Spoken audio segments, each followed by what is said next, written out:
Doctor ਸਾਹਿਬ ਸਾਡੇ ਕੋਲ ਅਗਲਾ YouTube ਕਮੈਂਟ ਵੀਰ ਭੁਪਿੰਦਰ ਸਿੰਘ ਜੀ ਦਾ ਸਾਡੀ 6 ਵਾਰੀਅਰਸ ਇਨ ਵਰਲਡ ਵਾਰਸ ਕਿਤਾਬ ਦੀ ਰਿਲੀਜ਼ ਸੰਬੰਧੀ ਵੀਡੀਓ ਤੇ ਆਇਆ ਹੈ। ਇਹ ਲਿਖਦੇ ਹਨ ਵਾਹਿਗੁਰੂ ਜੀ ਕਾ ਖਾਲਸਾ ਵਾਹਿਗੁਰੂ ਜੀ ਕੀ ਫਤਿਹ। SGPC ਵੱਲੋਂ ਸਾਡਾ ਇਤਿਹਾਸ ਦੁਬਾਰਾ ਲਿਖਣ ਸੰਬੰਧੀ ਆਪਣੇ ਵਿਚਾਰ ਦੇਣ ਤੇ ਤੁਹਾਡਾ ਬਹੁਤ-ਬਹੁਤ ਧੰਨਵਾਦ। ਪਰ ਅੱਜ ਦੀ ਸਚਾਈ ਇਹ ਹੈ ਕਿ ਮੱਕੜ ਜੀ ਤਾਂ ਆਪਣੀਆਂ ਕੀਤੀਆਂ ਗਲਤੀਆਂ ਦਾ ਇਤਿਹਾਸ ਦੁਬਾਰਾ ਲਿਖਣ ਤੇ ਲੱਗੇ ਹਨ ਤੇ ਇਹ ਸਾਫ਼ ਅਤੇ ਸੱਚੇ ਕਾਰਜ ਦੀ ਉਮੀਦ ਵੀ ਅਸੀਂ ਇਹਨਾਂ ਲੋਕਾਂ ਕੋਲੋਂ ਕਿਵੇਂ ਕਰ ਸਕਦੇ ਹਾਂ। ਇਹ ਤਾਂ ਆਪ ਸਿੱਖੀ ਦਾ ਘਾਣ ਕਰ ਰਹੇ ਹਨ। ਜੀ ਡਾਕਟਰ ਸਾਹਿਬ।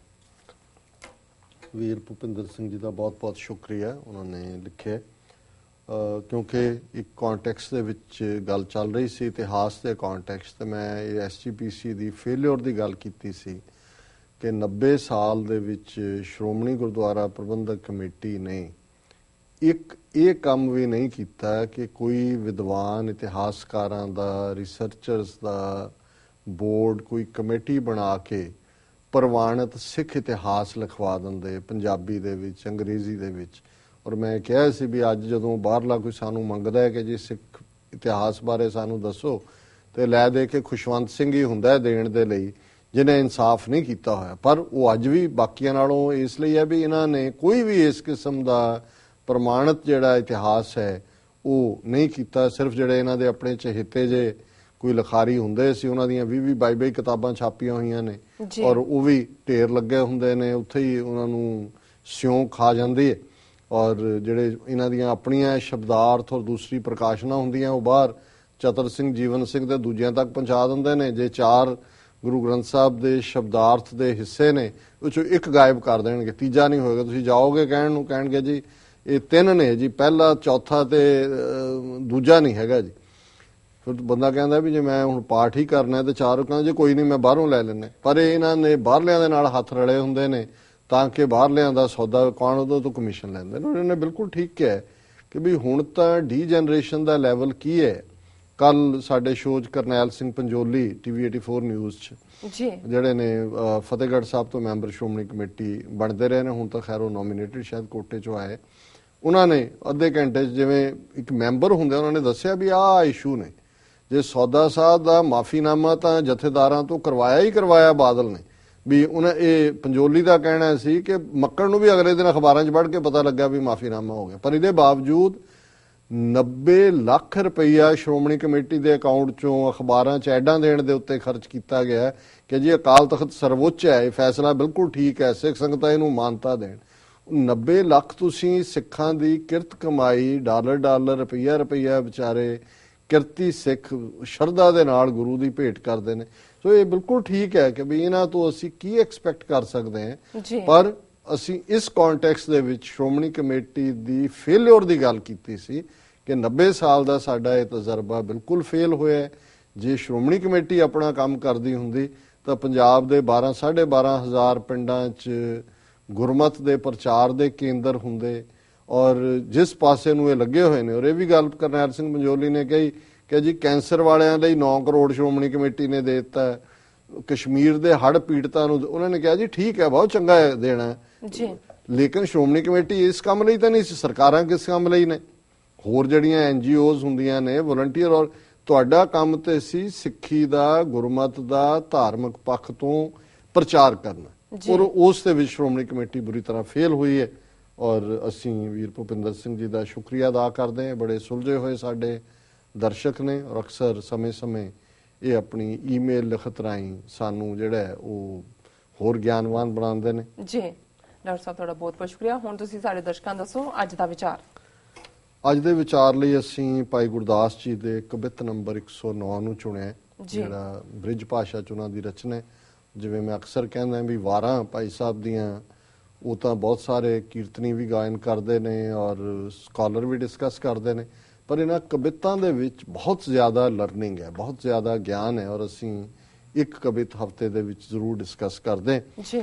ਤੇ ਇਸ ਕਵਿਤ 'ਚ ਹੈ ਗਾਂਡਾ ਮੈਂ ਮਿਠਾਸ ਤਾਸ ਛਿਲਕਾ ਨਾ ਲਿਓ ਜਾਏ, ਧਾਰਮ ਓ ਦਾਖ ਬਿਖੈ ਬੀਜ ਗਹਿ ਡਾਰੀਏ, ਆਬ ਖਿਰਨੀ ਚੁਹਾਰਾ ਮਾਜ ਗੁਠਲੀ ਕਠੋਰ, ਖਰਬੂਜ਼ਾ ਔ ਕਲੀਦਾ ਸਜਲ ਬਿਕਾਰੀਏ, ਮਧੂ ਮੱਖੀ ਮੈਂ ਮਲੀਨ ਸਮੈ ਪਾਏ ਸਫਲ ਹੋਏ, ਰਸ ਬਸ ਭੈ ਨਹੀਂ ਤ੍ਰਿਸ਼ਨਾ ਨਿਵਾਰੀਐ, ਸ਼੍ਰੀ ਗੁਰੂ ਸ਼ਬਦ ਰਸ ਅੰਮ੍ਰਿਤ ਨਿਧਾਨ ਪਾਨ, ਗੁਰ ਸਿੱਖ ਸਾਧ ਸੰਗ ਜਨਮ ਸਵਾਰੀਐ। ਜੀ ਹੁਣ ਇਸ ਕਵਿਤ ਚ ਭਾਈ ਸਾਹਿਬ ਨੇ ਹੁਣ ਇਹ ਚੀਜ਼ਾਂ ਜਿਹੜੀਆਂ ਅੱਜ ਵੀ ਉਵੇਂ ਹੀ ਐਗਜ਼ਿਸਟ ਕਰਦੀਆਂ, ਸਾਨੂੰ ਬਹੁਤ ਚੰਗੀਆਂ ਲੱਗਦੀਆਂ ਸਾਰਿਆਂ ਨੂੰ, ਉਹਨਾਂ ਨੂੰ ਹੀ ਉਦਾਹਰਣ ਦੇ ਤੌਰ ਤੇ ਵਰਤਿਆ। ਜਦੋਂ ਤੁਸੀਂ ਆਪਣੀ ਗੱਲ ਕਹਿਣੀ ਹੈ, ਲੋਕਾਂ ਨੂੰ ਜਿਹੜਾ ਮਿਠਾਸ ਦਾ ਪਤਾ ਹੈ ਜਿਹੜੀ ਚੀਜ਼, ਤੇ ਤੁਸੀਂ ਇਹੀ ਕਹੋਗੇ ਕਿ ਭਾਈ ਇਹ ਚੀਜ਼ ਤੋਂ ਵੀ ਇਹ ਚੀਜ਼ ਜ਼ਿਆਦਾ ਮਿੱਠੀ ਹੈ, ਤੇ ਤੁਸੀਂ ਇਹ ਚੀਜ਼ ਉਹੀ ਕਹੋਗੇ ਜਿਹੜੀ ਕਿਸੇ ਨੇ ਖਾਧੀ ਹੋਈ ਹੈ। ਸੋ ਭਾਈ ਸਾਹਿਬ ਨੇ ਪਹਿਲੀ ਲਾਈਨ ਦੇ ਵਿੱਚ ਇਹ ਕਿਹਾ ਕਿ ਗੰਨੇ ਦੇ ਵਿੱਚ ਮਿਠਾਸ ਹੁੰਦਾ ਹੈ, ਪਰ ਉਹ ਮਿਠਾਸ ਉਦੋਂ ਆਉਂਦਾ ਹੈ ਜਦੋਂ ਗੰਨੇ ਨੂੰ ਪੀੜਿਆ ਜਾਂਦਾ ਹੈ, ਤੇ ਜਿਹੜਾ ਉਹਦਾ ਬਾਹਰਲੀ ਛਿੱਲੜ ਹੁੰਦਾ ਹੈ ਉਹ ਤਾਂ ਸੁੱਟ ਦਿੱਤਾ ਜਾਂਦਾ ਹੈ, ਫੋਕ ਜਿਹੜਾ ਜੀ ਉਹਦੇ ਵਿੱਚ ਮਿੱਠਾ ਰਸ ਹੁੰਦਾ ਹੈ। ਤਾਸ ਛਿਲਕਾ ਨਾ ਉਹਦਾ ਕੋਈ ਉਹ ਨਹੀਂ ਖਾਂਦਾ ਹੈ, ਉਸ ਦਾ ਛਿੱਲੜ ਨਹੀਂ ਖਾਂਦਾ, ਉਸ ਵਿਚਲੇ ਰਸ ਨੂੰ ਪੀਂਦਾ ਹੈ। ਦਾਰਮ ਔਰ ਦਾਖ ਬਿਖੈ ਬੀਜ ਗਏ ਹੈ ਡਾਰੀਏ, ਦਾਰਮ ਕਹਿੰਦੇ ਨੇ ਅਨਾਰ ਨੂੰ ਜੀ, ਔਰ ਦਾਖ ਕਹਿੰਦੇ ਨੇ ਅੰਗੂਰ ਨੂੰ। ਹੁਣ ਅਸੀਂ ਇੱਥੇ ਵੀ ਤੁਸੀਂ ਜਾਓ ਤੇ ਅਸੀਂ ਅੰਗੂਰ ਉਹ ਪਸੰਦ ਕਰਦੇ ਹਾਂ, ਸੀਡਲੈਸ ਗ੍ਰੇਪਸ ਜੀ। ਵੀ ਇਸੇ ਤਰ੍ਹਾਂ ਜੇ ਅੰਗੂਰ ਨੇ ਔਰ ਅਨਾਰ ਨੇ, ਅਨਾਰ ਵੀ ਉਹ ਅਸੀਂ ਬਿਨਾਂ ਸੀਡ ਤੋਂ ਜਿਹੜਾ ਪਸੰਦ ਕਰਦੇ ਹਾਂ ਕਿ ਬੀਜ ਗਏ ਡਾਰੀਏ, ਉਹਦੇ ਬੀਜਾਂ ਨੂੰ ਨਕਾਰ ਦਿੱਤਾ ਜਾਂਦਾ ਹੈ, ਉਹਦੇ ਬਾਕੀ ਨੂੰ ਜਿਹੜਾ ਉਹ ਅੰਗੀਕਾਰ ਕੀਤਾ ਜਾਂਦਾ ਹੈ।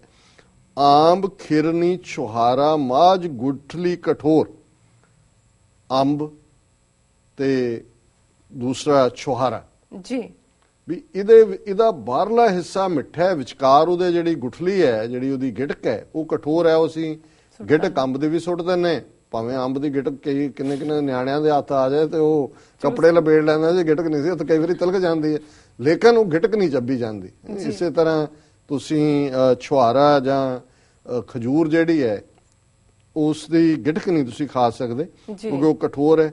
ਖਰਬੂਜ਼ਾ ਉਹ ਕਲੀਦਾ ਸਜਲ ਬਿਕਾਰੀ ਹੈ, ਖਰਬੂਜ਼ਾ ਔਰ ਵਾਟਰਮੈਲਨ, ਮੈਲਨ ਐਂਡ ਵਾਟਰਮੈਲਨ, ਕਿ ਉਸ ਦਾ ਪਾਣੀ, ਕਿ ਉਹਦੇ ਚ ਮਿਠਾਸ ਉਹਦੇ ਪਾਣੀ ਚ ਹੈ, ਔਰ ਜੇ ਉਹਦਾ ਪਾਣੀ ਜ਼ਿਆਦਾ ਦੇਰ ਰਹਿ ਜਾਏ, ਖਰਬੂਜ਼ਾ ਜਾਂ ਦੂਜਾ ਹੁਣ ਹੈਜਾ ਹੁੰਦਾ ਸੀ ਜਦੋਂ ਹੋਣਾ ਜੀ, ਇਹ ਖਰਬੂਜਾ ਖਾ ਕੇ ਹੈਜਾ ਹੋ ਗਿਆ ਜਾਂ ਤਰਬੂਜ਼ ਖਾ ਕੇ ਹੋ ਗਿਆ, ਉਹਨਾਂ ਨੇ ਕਿਹਾ ਵੀ ਉਹਦਾ ਪਾਣੀ ਹੈ ਜੇ ਕੁਛ ਦੇਰ ਰਹਿ ਜਾਏ ਬਿਕਾਰੀ ਹੈ, ਫਿਰ ਉਹ ਬਿਮਾਰੀ ਪੈਦਾ ਕਰਦਾ ਹੈ, ਪਰ ਉਹਦੇ ਵਿਚਲਾ ਪਾਣੀ ਖਰਬੂਜ਼ਾ ਔਰ ਤਰਬੂਜ਼ ਮਿੱਠੇ ਨੇ।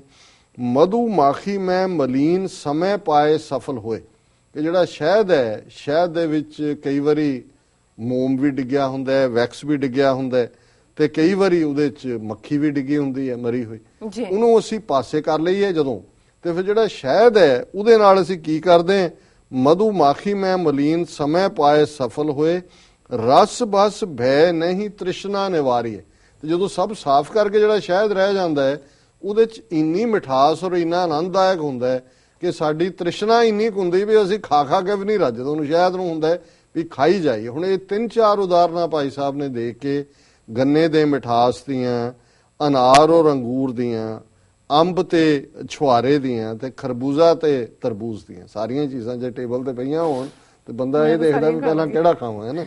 ਇਹ ਸਾਰਾ ਕਹਿ ਕੇ ਫਿਰ ਭਾਈ ਸਾਹਿਬ ਨੇ ਆਪਣਾ ਜਿਹੜਾ ਪ੍ਰਿੰਸੀਪਲ ਕਲੌਜ਼ ਹੈ, ਜਿਹੜਾ ਮੈਸੇਜ ਹੈ ਉਹ ਦਿੱਤਾ ਹੈ, ਸ਼੍ਰੀ ਗੁਰ ਸ਼ਬਦ ਰਸ ਅੰਮ੍ਰਿਤ ਨਿਧਾਨ ਪਾਨ, ਕਿ ਅਕਾਲ ਪੁਰਖ ਦੇ ਸਤਿਗੁਰੂ ਦੇ ਸ਼ਬਦ ਦੇ ਵਿੱਚ, ਉਹਨਾਂ ਦੇ ਨਾਮ ਦੇ ਵਿੱਚ ਇੰਨੀ ਮਿਠਾਸ ਹੈ, ਸ਼੍ਰੀ ਗੁਰੂ ਸ਼ਬਦ ਰਸ ਅੰਮ੍ਰਿਤ ਨਿਧਾਨ ਪਾਨ, ਅੰਮ੍ਰਿਤ ਨੈਕਟਰ ਦੀ ਤਰ੍ਹਾਂ, ਕਿ ਜਦੋਂ ਉਹ ਤੁਸੀਂ ਪਾਨ ਕਰਦੇ ਹੋ, ਉਸ ਨੂੰ ਗ੍ਰਹਿਣ ਕਰਦੇ ਹੋ, ਰੱਬ ਦੀ ਬਾਣੀ ਨਾਲ ਜੁੜਦੇ ਹੋ, ਰੱਬ ਦੀ ਯਾਦ 'ਚ ਜੁੜਦੇ ਹੋ, ਰੱਬ ਦੀ ਬੰਦਗੀ 'ਚ ਜੁੜਦੇ ਹੋ, ਫਿਰ ਕੀ ਹੁੰਦਾ ਹੈ, ਗੁਰ ਸਿੱਖ ਸਾਧ ਸੰਗ ਜਨਮ ਸਵਾਰੀਏ, ਫਿਰ ਉਸ ਗੁਰੂ ਦੇ ਸਿੱਖ ਦਾ ਜਿਹੜਾ ਨਿਰੰਕਾਰ ਦੇ ਨਾਮ ਨਾਲ ਜੁੜਿਆ ਹੋਇਆ ਹੈ, ਇਹ ਜਨਮ ਸਫਲ ਹੋ ਜਾਂਦਾ ਹੈ, ਤੇ ਫਿਰ ਇਹ ਲੋਕ ਸੁਖੀਏ ਪਰਲੋਕ ਸੁਹੇਲੇ, ਨਾਨਕ ਹਰ ਪ੍ਰਭ ਆਪੇ ਮੇਲੇ ਵਾਲੀ ਅਵਸਥਾ ਪ੍ਰਾਪਤ ਹੁੰਦੀ ਹੈ। ਸੋ ਇਹ ਅੱਜ ਦਾ ਵਿਚਾਰ ਹੈ ਜੀ। ਰਾਜ ਸਾਹਿਬ ਤੁਹਾਡਾ ਬਹੁਤ ਬਹੁਤ ਸ਼ੁਕਰੀਆ, ਤੁਸੀਂ ਅੱਜ ਦਾ ਵਿਚਾਰ ਸਾਡੇ ਦਰਸ਼ਕਾਂ ਨਾਲ ਸਾਂਝਾ ਕੀਤਾ ਹੈ।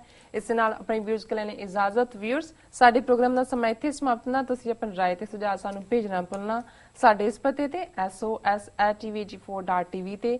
ਅਸੀਂ ਆਪਣਾ ਪ੍ਰੋਗਰਾਮ ਲੈ ਕੇ ਫਿਰ ਦੁਬਾਰਾ ਹਾਜ਼ਰ ਹੋਵਾਂਗੇ, ਤਦ ਤੱਕ ਲਈ ਮੈਨੂੰ ਤੇ ਆਪਣੇ ਦਰਸ਼ਕਾਂ ਨੂੰ ਆਗਿਆ ਦਿਓ। ਦੇਖਦੇ ਰਹੋ TV 84, ਬੁਲਾ ਦਿਓ ਫਤਿਹ। ਵਾਹਿਗੁਰੂ ਜੀ ਕਾ ਖਾਲਸਾ, ਵਾਹਿਗੁਰੂ ਜੀ ਕੀ ਫਤਿਹ।